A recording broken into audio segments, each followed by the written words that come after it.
Hello everyone, मैं आशा करती हूँ आप सभी ठीक होंगे। मैं काजल धामी आप सभी का स्वागत करती हूँ।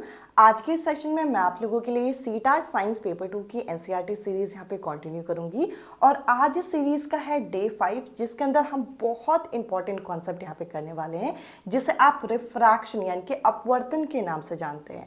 आपके एग्जाम में अगर आप लाइट चैप्टर के क्वेश्चन देखेंगे तो इस टाइप के आपके जो रिफ्रैक्शन बेस्ड क्वेश्चन होते हैं वे आपको आमतौर पर देखने को मिल जाएंगे और थोड़ा जो कंफ्यूजन होता है वे आपका इसी टॉपिक से होता है। तो यहाँ पे हम सबसे पहले रिफ्रैक्शन का कॉन्सेप्ट यानी कि अपवर्तन का जो कॉन्सेप्ट है वो देखेंगे और उसके बाद जो लेंस के जो रे डायग्राम है उनको डिस्कस करेंगे। फिर हम इनके साथ में यहाँ पे प्रीवियस ईयर क्वेश्चन डिस्कस करेंगे। अगर आप इस सेशन में फर्स्ट टाइम हमसे जुड़ रहे हैं और ये वीडियो आप लोगों को पसंद आता है तो जो साइंस के मैं आप लोगों की क्लासेस लेती हूँ सीटेट पेपर 2 साइंस की, वे आप लोगों की मंडे, वेंसडे और फ्राइडे यहाँ पे क्लासेस होती हैं।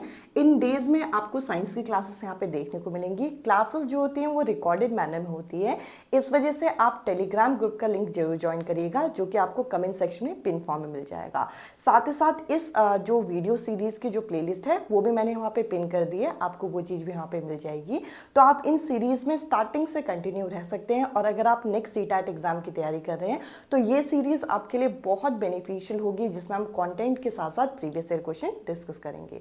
इसके अलावा अगर आप एक बिगनर हैं जिसको इस एग्जाम के एग्जाम पैटर्न के बारे में नहीं पता या फिर 2-3 अटेम्प्ट में भी ये एग्जाम आपका क्लियर नहीं हो रहा और आपको एक हैंड रिटन नोट्स चाहिए, तो यहाँ पे मैंने अपने खुद के हैंड रिटन नोट्स प्रिपेयर किए हैं सीटेट पेपर 2 साइंस के। तो आप इस नंबर पे मैसेज कर सकते हैं। ये नोट्स आपको पेड फॉर्म में मिलेंगे, जिस फॉर्मेट में आपकी क्लासेस होती हैं उसी तरीके से इजी वर्डिंग से ये नोट्स यहाँ पे प्रिपेयर किए गए हैं। अब देखिए, जैसे कि मैंने कहा कि आज के इस सेशन में हम लोग रिफ्रैक्शन यानी कि अपवर्तन का जो कॉन्सेप्ट है वो समझने वाले हैं।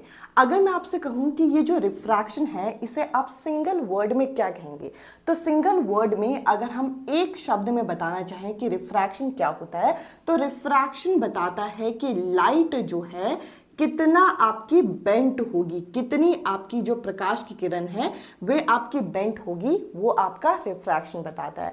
इससे पहले वाले सेक्शन में आप लोगों ने यहाँ पे रिफ्लेक्शन को डिस्कस किया था। रिफ्लेक्शन के अंदर हम देखते हैं कि लाइट जो है बाउंस हो जाती है उसी मीडियम में, बट रिफ्रैक्शन के अंदर होता क्या है कि अगर एक माध्यम से दूसरे माध्यम में रे अगर जाती है तो लाइट आपके बेंट होती है। अब ये किस तरीके से बेंट होगी, इसमें स्पीड ऑफ लाइट यानी कि प्रकाश की गति को हम कैसे जोड़ेंगे, सब कुछ हम देखते हैं।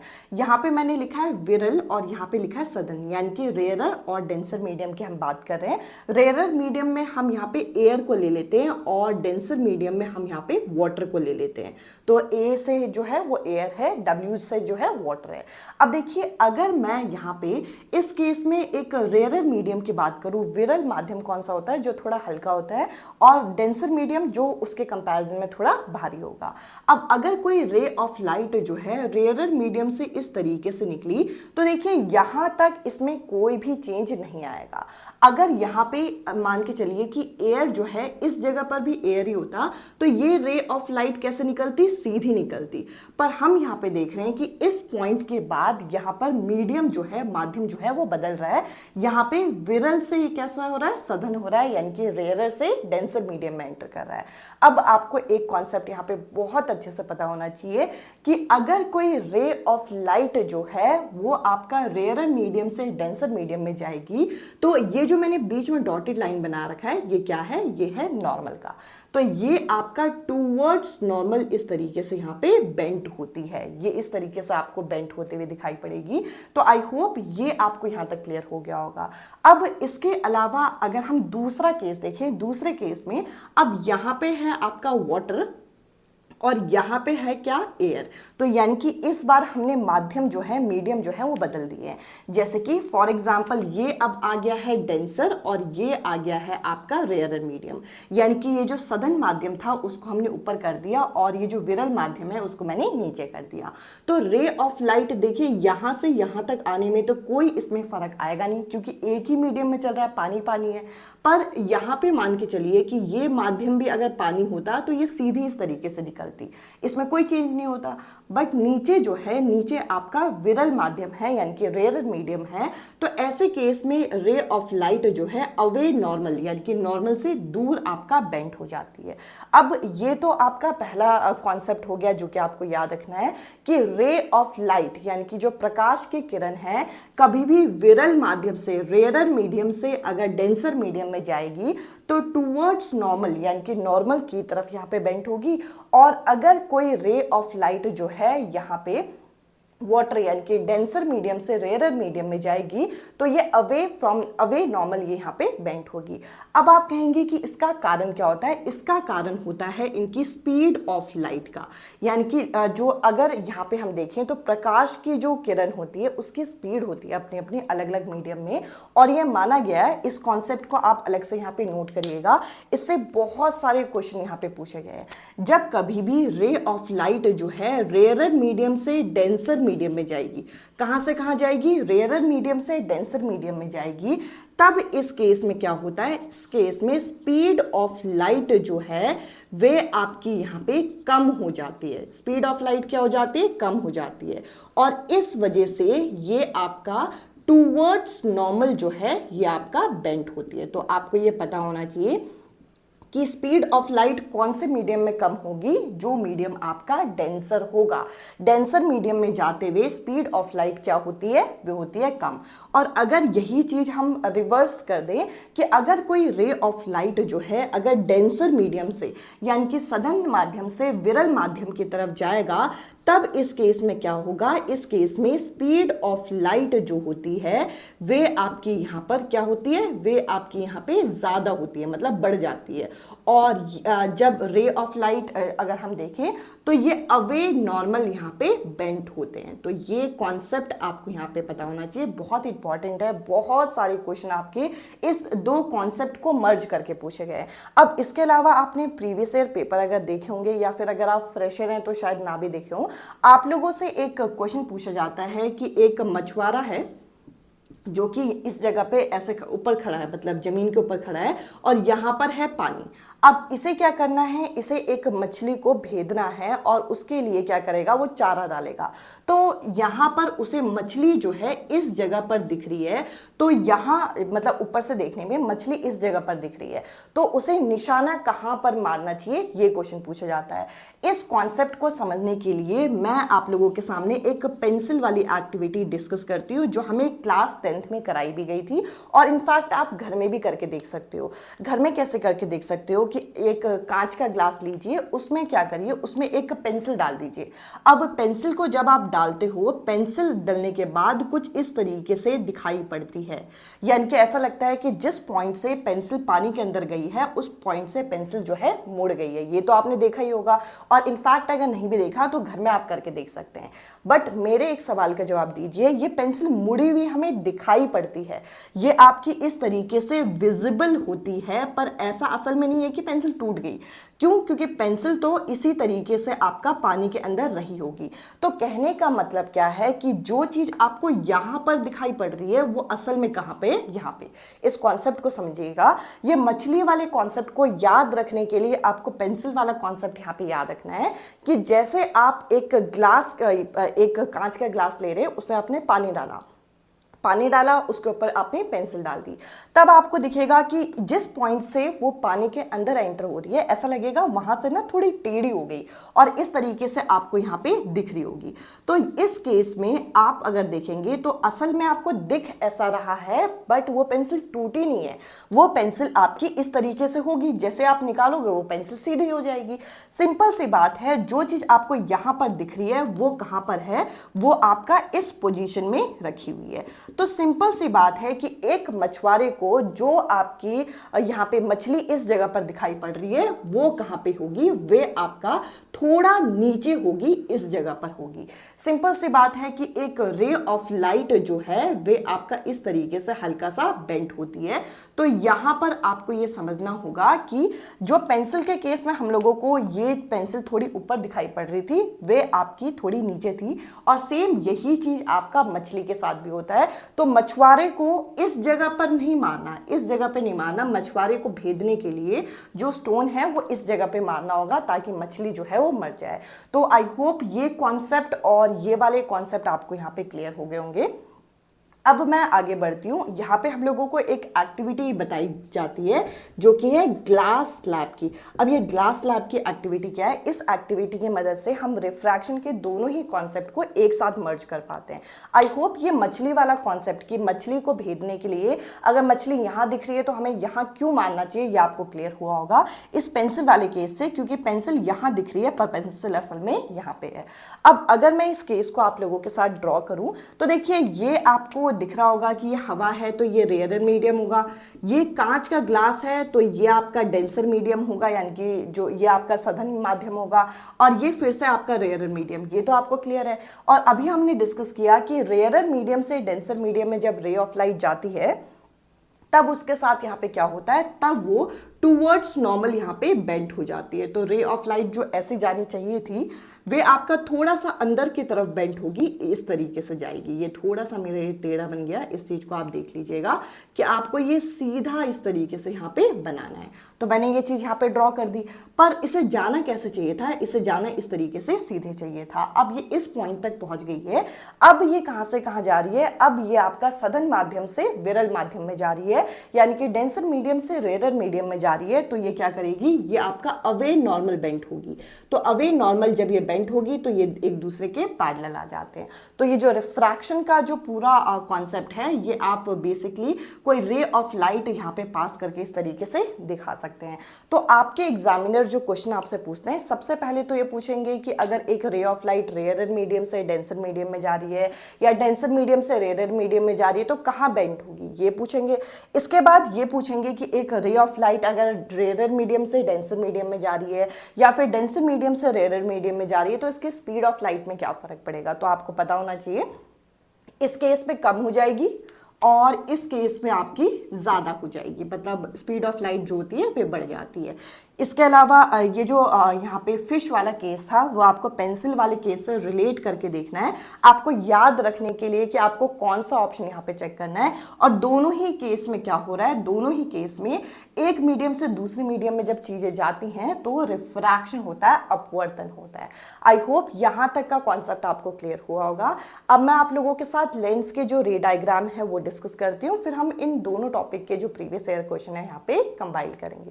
अब मैं आप लोगों के साथ इस सेशन को यहाँ पे कंटिन्यू करूंगी और अब हम यहाँ पे लेंस के बारे में देखने वाले हैं। तो देखिए यहाँ पे गोलाकार लेंस को हम देखेंगे जो कि दो तरीके के होते हैं। एक होते हैं कॉन्वेक्स लेंस जिसे आप उत्तल लेंस के नाम से जानते हैं, और एक होता है कॉनकेव लेंस जिसे आप अवतल लेंस के नाम से जानते हैं। और अगर हम देखें इस केस में, यानी कि अगर आप लेंस के केस में देखोगे तो लेंस के केस में यहाँ पर आपको जो रिवर्स चीजें हैं वो देखने को मिलेंगी मिरर के अनुसार। अब आपने जब मिरर का केस किया था, दर्पण देखे थे, उसके अंदर जो कॉन्केव था उसके 6 केसेस बन रहे थे, बट यहाँ पे लेंस में यहाँ पे कॉन्वेक्स के यानी कि जो उत्तल लेंस होता है इसके आपके 6 केसेस बनेंगे, और जो आपके कॉन्केव जो आपके अवतल लेंस होते हैं इसके 2 केसेस यहाँ पे देखने को मिलेंगे। तो चलिए इनके रे डायग्राम को हम डिस्कस करते हैं, और रे डायग्राम में सबसे इंपॉर्टेंट होता है इनके रिजल्ट जो आपके आते हैं। तो यहाँ पे अगर हम सबसे पहला केस देखेंगे तो सबसे पहले केस में हम ये कोशिश करेंगे कि आपके रे ऑफ लाइट जो है वो इंफिनिटी से आए। अगर कोई रे ऑफ लाइट इस तरीके से इंफिनिटी से आएगी तो ये रे ऑफ लाइट सीधा जाके आपका लेंस पे टकराएगी, और लेंस की खास बात क्या है, ये आपका पॉलिश नहीं होता है, इसमें रे जो होती है ये आपकी पास होती है दूसरी साइड भी। तो यहाँ पर आपको देखने को क्या मिलेगा कि ये आपका F2 से जाके इस तरीके से मीट कर जाएंगी। अब ये F1 F2 ये क्या लिखा हुआ है इसको जरा देखते हैं। अब ये जो लेंस बने होते हैं ये आपके स्फेरिकल लेंस से आपके बने होते हैं, जो इस तरीके का स्फेयर होता है। दो आपके गोलाकार दर्पण हैं, इन दोनों गोलाकार दर्पण के बीच वाले पार्ट को काट दिया इस तरीके से और आपका उत्तल लेंस तैयार हो गया। अब दोनों ही लेंस के अपने अपने सेंटर होंगे और दोनों के अपने अपने फोकस होंगे, इसलिए 2 फोकस और 2 सेंटर। और आप यहाँ पे देखेंगे ये जो कॉन्वेक्स लेंस होता है, जो उत्तल लेंस होता है, ये रेज को पास लेके आ रहा है, तो ये आपका कैसा कैसा हो जाएगा, ये आपका कन्वर्जिंग हो जाएगा। आई होप ये आपको समझ में आ गया होगा। इस प्रॉपर्टी से आपका ये चीज क्लियर हुआ। अब आप रे ऑफ लाइट को क्या करोगे, अब आप रे ऑफ लाइट को F1 से पीछे रखोगे, जैसे हमने पिछले सेशन में भी करके देखा था जब मैंने आपके साथ मिरर के जो रे डायग्राम है वो डिस्कस किए थे। अब देखिए यहाँ पर आपके एग्जाम में पूछते कैसे, लेंस और मिरर के क्वेश्चंस को मिक्स कर देते हैं ताकि कंफ्यूजन जो है वो क्रिएट हो। तो आपको दोनों ही चीजें अच्छे से पता होनी चाहिए। इस केस में भी हम पहले वाले रे को क्या करेंगे, पहली वाली रे जाएगी सीधा और ये आपका F1 F2 से इस तरीके से निकल जाएगी। पहली रे इस तरीके से निकल गई। अब दूसरी रे आप कहां से पास करेंगे, दूसरी रे इस केस में बहुत इजी हो जाता है। दूसरी रे आपको क्या करना है कि ऑप्टिकल सेंटर के बीचों बीच आपको इस तरीके से पास करनी है और ऑप्टिकल सेंटर से पास करते हुए ये रे आपकी सीधी इस तरीके से निकल जाएगी। ये रे जिस जगह पर आपकी मिलती है उस जगह पर आपका इमेज बन जाता है। आई होप ये आपको क्लियर हुआ होगा। अब अगले केस में हम क्या करेंगे, C1 के ऊपर रखेंगे। धीरे धीरे हम ऑब्जेक्ट को पास लेके जा रहे हैं। लास्ट में मैं आप लोगों के साथ कंक्लूजन यहाँ पे डिस्कस करूंगी। पहली वाली रे आपकी सीधी जाएगी और F2 से इस तरीके से निकल जाएगी और दूसरी वाली रे सीधा ऑप्टिकल सेंटर से निकलते हुए जिस जगह पर ये मीट करेगी और आप देखेंगे कि जब आपका F1 पे ऑब्जेक्ट रखा है तो यहाँ पे सॉरी C1 पे रखा है तो C2 पे बनेगा। यानी कि जो आपने मिरर में पढ़ा था वैसे ही कुछ है कि जब C1 पे रखेंगे तो C2 पे बनेगा और ये सेम साइज का आपका बनता है। तो ये इंपॉर्टेंट है C वाला केस। इसके अलावा अगले केस में अगर हम देखें तो ऑब्जेक्ट अब फिर से और पास यहाँ पे आ जाएगा और पहली रे आपकी जाएगी सीधी और F2 से इस तरीके से निकलेगी। दूसरी वाली रे बस ऑप्टिकल सेंटर से पास होते हुए जिस जगह पर टकराएगी उस जगह पर इमेज बनेगी। यहां तक के रे डायग्राम देख के आपको एक चीज यहाँ पे क्लियर हुई होगी, पहले इमेज कहां बना था, सीधा F2 पे बना था। दूसरे केस में इमेज कहां बना, F2 और C2 के बीच में बना। तीसरी बारी इमेज कहां बना, C2 पे बना और चौथी बारी इमेज कहां बन रहा है, C2 से भी आगे। यानी कि ऑब्जेक्ट को जैसा जैसा आप पास लेके जा रहे हो इमेज वैसे वैसे ही दूर जा रही है। आपको ये चीज पता होनी चाहिए। अब अगले केस में क्या कर रहे हो, F1 के ऊपर रख रहे हो और मैंने आपको मिरर में भी अच्छे तरीके से बताया था F1 पे जब ऑब्जेक्ट होता है तो इमेज जो बनती है वे आपकी इंफिनिटी पे बनती है। ये क्वेश्चन कई बारी पूछे गए हैं। कौन कौन से क्वेश्चन कि यहाँ पे आपसे पूछा जाएगा कि लेंस में या आपका जैसे कि कॉनकेव लेंस में या कॉनकेव लेंस में या कॉन्वेक्स लेंस में कौन सा ऐसा केस होता है जिसमें ऑब्जेक्ट का साइज और इमेज का साइज बराबर होता है। तो जब वो C पे रखा जाता है ये आपको पता होना चाहिए। इमेज इंफिनिटी पे कहां पे बनती है, जब आपका F1 पे रखा जाता है। कैसे बनेगा, पहली वाली रे सीधी जाएगी और यहाँ पे आपका F1 से इस तरीके से निकल जाएगी। दूसरी वाली रे को तो भैया ये ऑप्टिकल सेंटर से ही जाना है। ऑप्टिकल सेंटर से अगर ये जाती है तो आप ध्यान से देखिए कि दोनों के दोनों रेस कैसे हैं, एक दूसरे के पैरेलल हैं। यानी कि आप आगे मिला दो पीछे मिला दो ये आपकी मीट नहीं करेंगी तो इमेज हम कहेंगे इंफिनिटी पे बनेगा। अगला वाला और लास्ट केस क्या है, ऑब्जेक्ट को आप इस तरीके से इस जगह पे रख रहे हैं तो सबसे पहले सीधी रे जाएगी और ये आपका F2 से इस तरीके से निकल जाएगी। दूसरी वाली रे को ऑप्टिकल सेंटर से ही पास करना है। तो देखिए इस तरीके से अगर हम पास करते हैं तो यहाँ पे हमें देखने को क्या मिलेगा कि आगे तो ये मिलने से ही, यानी कि ना ये एक दूसरे के पास आ रही है, ये ना ये एक दूसरे के समान चल रही है, ये तो एक दूसरे से दूर जा रही है। तो हम इसे पीछे यहाँ पे मीट करेंगे, इस तरीके से वर्चुअली इसे पीछे लेके जाएंगे। और इस केस में भी आप कहेंगे कि एक केस होता है, यानी कि जो कॉन्वेक्स लेंस होते हैं उसके 5 केस आपके कैसे बनते हैं, रियल और इन्वर्टेड आपके बनते हैं। और एक जो लास्ट केस होता है ये आपका वर्चुअल बनता है। वर्चुअल मतलब आभासी बनता है। और ये सेशन आपको और अच्छे से क्लियर होगा अगर आपने इससे पहले वाले सेशन जो है वो देखे होंगे। अब इसके अलावा अगर मैं आप लोगों के साथ कॉनकेव यानी कि जो अवतल लेंस है उसको डिस्कस करूं तो वो देखने में कुछ इस तरीके से लगता है। और इसमें जो रेज आपके बनती है सबसे पहले तो हम वही केस करेंगे इंफिनिटी वाला जो कि हमने यहाँ किया है। तो इंफिनिटी वाला यानी कि अनंत से इस तरीके से अगर कोई रे ऑफ लाइट इस तरीके से आ रही है तो इसकी प्रॉपर्टी क्या होती है कि ये रे ऑफ लाइट को दूर भगाता है। यानी कि ये रे ऑफ लाइट को इस तरीके से दूर भगा देगा। तो जो एक तरीके से आपने टॉर्च देखा होगा, टॉर्च की लाइट की तरह ये दूर भगा देता है। तो इसका नेचर कैसा हो जाता है, इसका नेचर हो जाता है डाइवर्जिंग, जो चीजों को दूर भगाता है। अब ये आगे तो मीट मीट करने से रहे तो इसको हमें पीछे वाले F1 से आपका मीट करना पड़ेगा। तो यहाँ पर ये इमेज कैसे बनेगी, वर्चुअल बनेगी, आभासी बनेगी। अगले केस में चाहे आप ऑब्जेक्ट को जहां मर्जी रखो, इमेज जो है इन दोनों के बीच में बनती है। इसी वजह से सिर्फ इसके दो केस है। ऑब्जेक्ट को आप कहीं पर भी इस तरीके से प्लेस कर दीजिए, इसमें पहली रे आपकी जाएगी सीधी, और सीधी जाने के बाद इस तरीके से डाइवर्ज हो जाएगी। तो डाइवर्ज होगी तो आप कोशिश करोगे कि भैया पीछे इस तरीके से मीट करें। अब आप देखोगे कि ये जो सेकेंड रे ऑफ लाइट है ये आपकी इस तरीके से ऑप्टिकल सेंटर से जानी है, तो ऑप्टिकल सेंटर से जाएगी तो सॉरी इमेज जो है इस जगह पे हमेशा बनेगी। चाहे आप ऑब्जेक्ट को जहां मर्जी रखो, इमेज हमेशा पोल और जो आपका F1 है उसके बीच में बनेगी, और ये केस भी कैसा होगा, वर्चुअल होगा।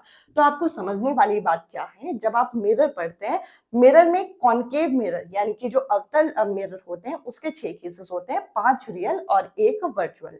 और यहाँ पे लेंस की बात करें तो लेंस में आपके जो उत्तल लेंस होते हैं उसके 6 केसेस होते हैं, 5 रियल और 1 आभासी यानी कि वर्चुअल। और अगर हम कॉन्केव लेंस, ध्यान से सुनेगा, कॉन्केव लेंस या कॉन्वेक्स मिरर की बात करें तो उसमें हमेशा आपका वर्चुअल इमेजेस बनते हैं। अब मैं आप लोगों के साथ इस टॉपिक के कुछ प्रीवियस ईयर क्वेश्चन यहाँ पे डिस्कस करूंगी, और मैं एक तरीके से उम्मीद करूंगी कि ये सेशन आपको यहाँ पे पसंद आया होगा।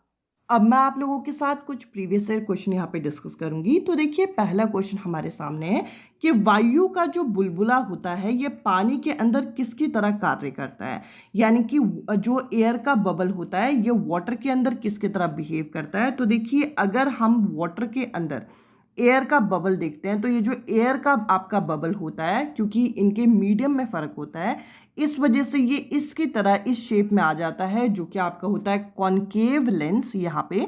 इस वजह से इस क्वेश्चन का जो करेक्ट आंसर होगा वो होगा अवतल लेंस, जो कि आपको फर्स्ट ऑप्शन में दे रखा है।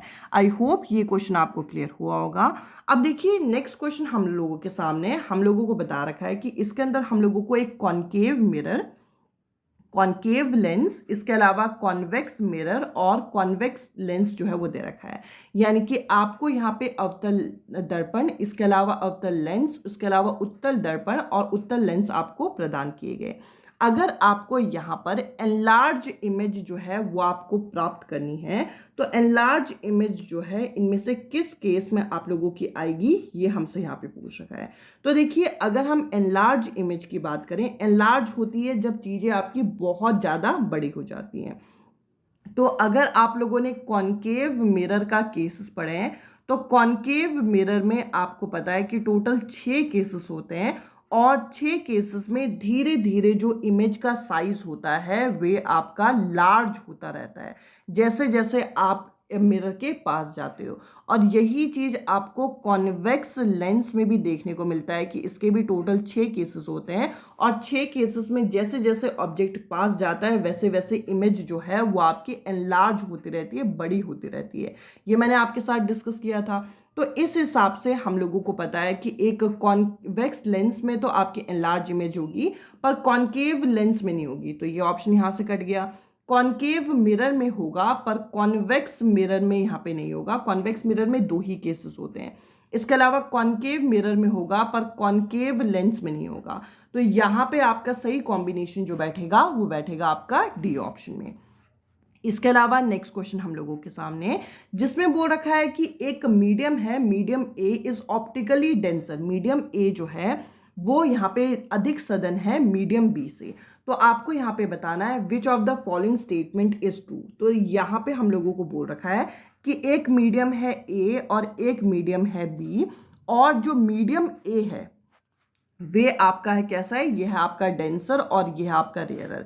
तो अगर कोई रे ऑफ लाइट इस तरीके से जाएगी तो ये रे ऑफ लाइट क्या होगी, ये रे of light away normal bent हो जाएगी। ये मैंने आपके साथ डिस्कस किया था। ये जानी तो सीधी चाहिए थी पर ये अवे नॉर्मल बेंट हो जाएगी। क्यों? क्योंकि जो रेयरर मीडियम होता है इसमें स्पीड जो होती है वे क्या होती है, वे होती है ज़्यादा। ये मैंने आपके साथ कॉन्सेप्ट अच्छे से डिस्कस करने की कोशिश की है। और डेंसर मीडियम में स्पीड जो होती है वे होती है कम, ये आपको पता होना चाहिए। अब आगे अगर हम इसके ऑप्शंस देखें तो यहाँ पे बोल रखा है speed of light in is more in medium A. Speed of light more नहीं होगी, स्पीड ऑफ लाइट कम होगी, तो ये ऑप्शन नहीं होगा। Speed of light is more in medium B, medium B में स्पीड ऑफ लाइट ज़्यादा होगी ए से, ये सही है। दोनों में सेम नहीं हो सकती, दोनों अलग अलग मीडियम है और कंपेयर नहीं कर सकते, तुलना नहीं कर सकते, ये गलत है। यहाँ पे जो बी ऑप्शन है ये आपका करेक्ट आंसर होगा। अब मैं आपके साथ नेक्स्ट क्वेश्चन यहाँ पे डिस्कस करती हूँ, जिसके अंदर बोल रखा है which of the following is true for light as it travel from air to water. अगर एयर से वाटर जा रहा है तो देखिए एयर कैसा है आपका, फिर से रेयरर मीडियम है या आपका डेंसर मीडियम है। तो आपको पता है कि कभी भी रेयरर मीडियम से डेंसर मीडियम में अगर रे ऑफ लाइट जाती है तो ये टूवर्ड्स नॉर्मल बेंड हो जाती है। टूवर्ड्स नॉर्मल क्यों बेंड हो जाती है? टूवर्ड्स नॉर्मल इसलिए बेंड हो जाती है क्योंकि स्पीड ऑफ लाइट जो होगी, स्पीड यहाँ पे क्या हो जाएगी, यहाँ पे स्पीड जो होती है वे कम हो जाती है। और स्पीड के साथ साथ ये भी आप नोट करिएगा कि इसकी यहाँ पे वेवलेंथ भी कम हो जाती है। और क्या सेम रहेगा ये पॉइंट आप ना, कि जो इसकी फ्रीक्वेंसी होती है, जो इसकी आवृत्ति होती है, ये यहाँ पे क्या कैसी होती है, दोनों ही मीडियम में सेम। जबकि जो वेलोसिटी होगी और वेवलेंथ होगी, जब कभी भी रेयरर मीडियम से डेंसर मीडियम में जाएगा तो वो कम हो जाएगी। इस क्वेश्चन का जो करेक्ट आंसर होगा वो होगा आपका डी ऑप्शन। इसके अलावा नेक्स्ट क्वेश्चन यहाँ पे डिस्कस करते हैं, जिसके अंदर हमसे क्या पूछ रखा है। इस क्वेश्चन के अंदर हमसे ये बोल रखा है which of the following statement is true when a रे of light travel from air into oil. देखिए इस तरीके के कितने क्वेश्चन आप लोगों के पूछे गए हैं। ये आपका है एयर और ये आपका है ऑयल।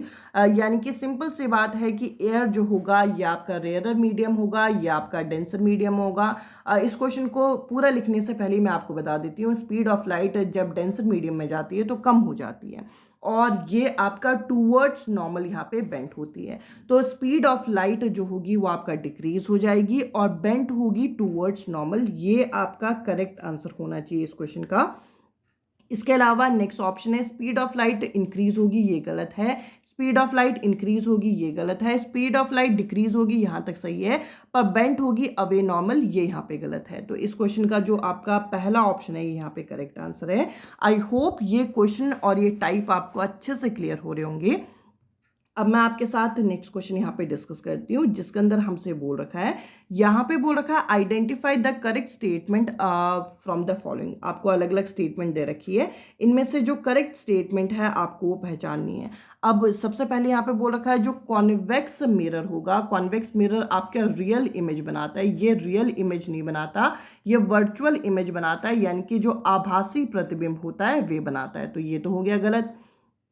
कॉन्केव मिरर जो होंगे हमेशा वर्चुअल इमेज बनाते हैं, ऐसा नहीं है। इसके टोटल 6 केसेस होते हैं, इसमें रियल इमेज भी बनते हैं, तो ये भी हो जाएगा गलत। इसके अलावा कॉन्केव लेंस जो होंगे ये हमेशा हमारे क्या बनाएंगे, रियल इमेज बनाएंगे। तो देखिए कॉन्केव लेंस जो होंगे ये आपका यहाँ पे कॉन्वेक्स मिरर की तरह काम करते हैं, तो ये वर्चुअल इमेज बनाते हैं ना कि रियल, तो ये भी हो जाएगा गलत। कॉन्केव लेंस जो होंगे, सॉरी कॉन्वेक्स लेंस यानी कि जो उत्तल लेंस होंगे ये वास्तविक और आभासी दोनों प्रतिबिंब बनाते हैं, ये यहाँ पे सही है। इस क्वेश्चन का फोर्थ जो ऑप्शन होगा ये करेक्ट आंसर है। अब मैं आपके साथ नेक्स्ट क्वेश्चन यहाँ पे डिस्कस करती हूँ, जिसमें बोल रखा है which of the following always form virtual image. इनमें से कौन सा हमेशा आभासी प्रतिबिंब बनाते हैं? तो सिंपल सी बात है, प्लेन मिरर तो बनाता है। इसके अलावा कॉन्केव मिरर हमेशा वर्चुअल इमेज नहीं बनाता, तो ये गलत हो जाएगा। अगर मैं यहाँ पे जो आप लोगों का कॉन्केव लेंस है इसकी बात करूँ तो ये बनाता है, पर कॉन्वेक्स यहाँ पे कॉन्वेक्स लेंस है ये भी आपका बनाता है, और जो प्लेन मिरर है ये भी वर्चुअल इमेज बनाता है। मतलब इन केसेस में हमेशा वर्चुअल इमेज आभासी प्रतिबिंब बनता है, ये सही है। अब अगले ऑप्शन में देखें तो अगले ऑप्शन में यहाँ पे हम लोगों को बोल रखा है, एक है कॉन्वेक्स लेंस। कॉन्वेक्स लेंस के टोटल 6 केसेस बनते हैं और उसमें से 5 रियल होते हैं, तो ये भी गलत हो जाएगा। अब कॉन्केव मिरर की बात करें तो इसमें भी 6 केसेस होते हैं, 5 रियल, तो ये भी गलत हो जाएगा। यहाँ पे सेकेंड जो ऑप्शन है वो करेक्ट आंसर है। अब मैं आप लोगों के साथ नेक्स्ट क्वेश्चन यहाँ पे डिस्कस कर रही हूँ, जिसमें बोल रखा है कि आपको 3 अलग अलग मीडियम दे रखे हैं, ए से बी, बी से सी, सी से डी, और स्पीड ऑफ लाइट हम लोगों को यहाँ पे बता रखी है कि स्पीड ऑफ लाइट किस में बढ़ रही है, किस में कम हो रही है। तो सिंपल सी बात है कि ए से बी में जाते हुए आपकी स्पीड ऑफ लाइट जो है ज़्यादा हो रही है, स्पीड ऑफ लाइट ज़्यादा होती है रेयर मीडियम में। इसके अलावा बी से सी में जाते हुए स्पीड ऑफ लाइट क्या हो रही है, स्पीड ऑफ लाइट क्या हो रही है आपकी, कम हो रही है। कम हो रही है तो वो आपकी डेंसर मीडियम में जा रही होगी। और अगर हम सी से डी में देखें तो सी से डी में भी कम हो रही है, तो वो डेंसर मीडियम में जा रही होगी। ये कॉन्सेप्ट तो आपको क्लियर हो गया होगा। अब आपसे पूछ रखा है कि इनकी डेंसिटी के हिसाब से आपको ये बताना है कि कौन सा जो ऑर्डर है वो यहाँ पे करेक्ट होगा।